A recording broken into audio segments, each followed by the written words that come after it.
Here's the smoking gun that really brings it all home. Because, and I'm going to be really honest with you, when people said that Israel was behind Charlie Kirk's assassination, I said, don't be ridiculous. Come on, Nick.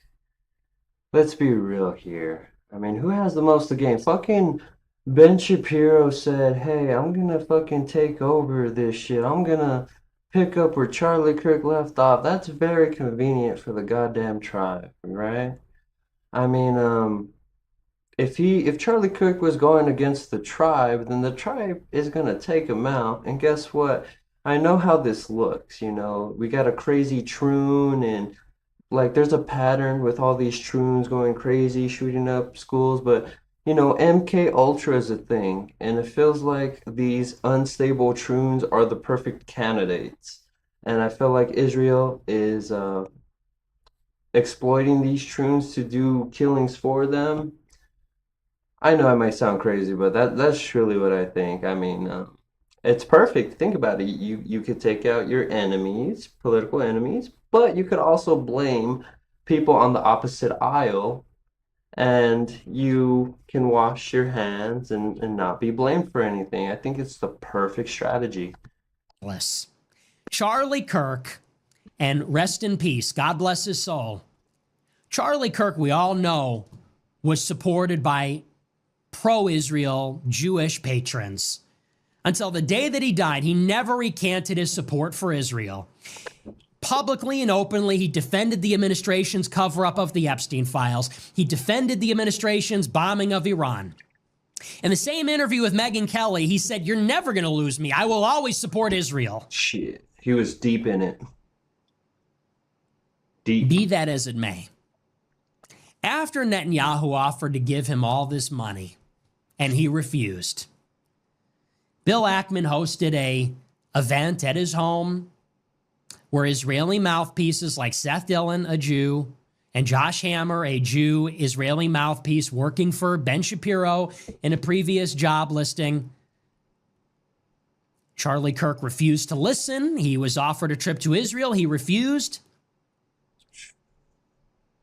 When the FBI could not locate the alleged gunman on Wednesday, that is crazy. do you know who stepped up and offered a $1 million reward for information leading to the arrest of Charlie Kirk's assassin? Was it AJ? Bill Ackman. It's probably a J, right? And just who do you think that $1 million will be paid out to? Who? It looks like it will be paid out to the alleged killer's father. What? Tyler Robinson was allegedly turned into law enforcement by his father. Right.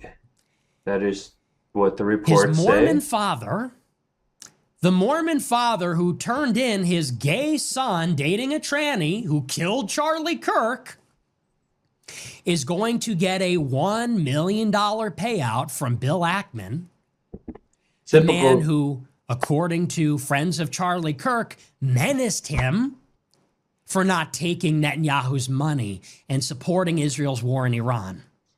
That is typical J shit right there, dude. Do you think Bill Ackman is just generous? No. He's a vigilante? Put another way, the Jewish billionaire that allegedly threatened Charlie Kirk, the Jewish billionaire married to an Israeli who took money from Jeffrey Epstein, who is, by all credible observations, working on behalf of Israel in some context.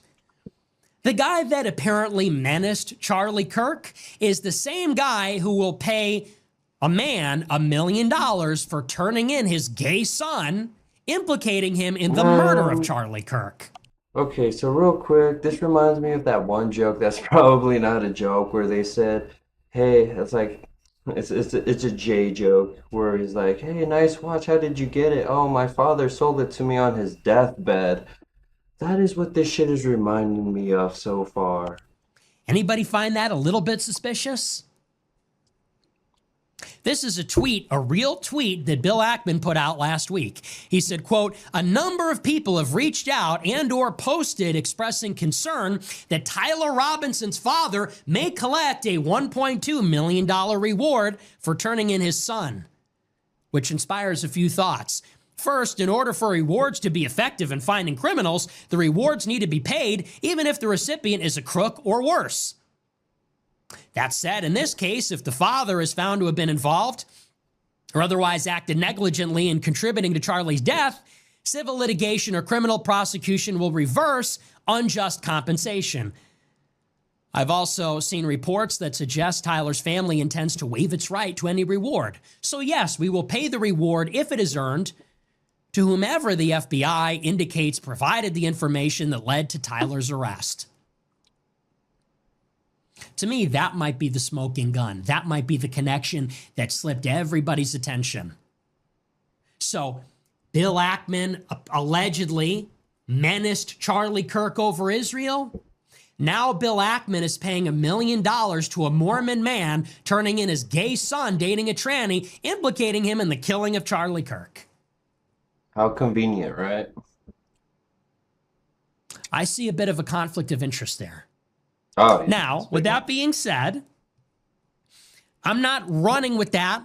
I'm not stating that as fact. I'm saying that requires careful scrutiny. It's not at the minimum, there is the appearance of impropriety. That's not a good look. And that needs to be investigated. Right. And I credit that observation to Arthur Bloom, who's being investigated in Virginia for calling somebody an Israeli spy. Go figure. He put me onto this. I'm not going to pretend I came up with it myself.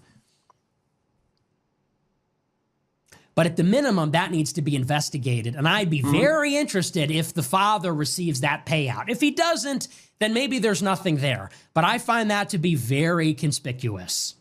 See, that's the cool thing about Nick. He's very observant. You know, he pays attention to a lot of things that people kind of overlook. He's very intelligent. The one thing I always thought about was, oh, this has to be a connection with the Jays, you know? Even when the stories came out, it was like, oh, well, he was dating a trans and he was in all these Discord servers where he was pro-extremist on the left and stuff like that. I'm like, well, okay, you know, I noticed there's a trend where, you know, there's a lot of crazy people on the left, like a lot of troons that fucking shoot up places. But at the same time, I'm like, well, I feel like it's very easy to put a narrative to frame things a certain way, and that's the thing about the Jays. They are very intelligent and they know how to frame things to get away with a lot, you know? I mean, it's happened with the USS Liberty. They got fucking Trump to bomb Iran. A lot of the times they do things in their interest. So I mean, it wouldn't pass me because a lot of the times it's like smoke and mirrors with these people. They know how to put a narrative and a story, and then they'll have people hooked. It's like, oh, look over here, but then we want you to look over here so you don't see what I'm doing over here.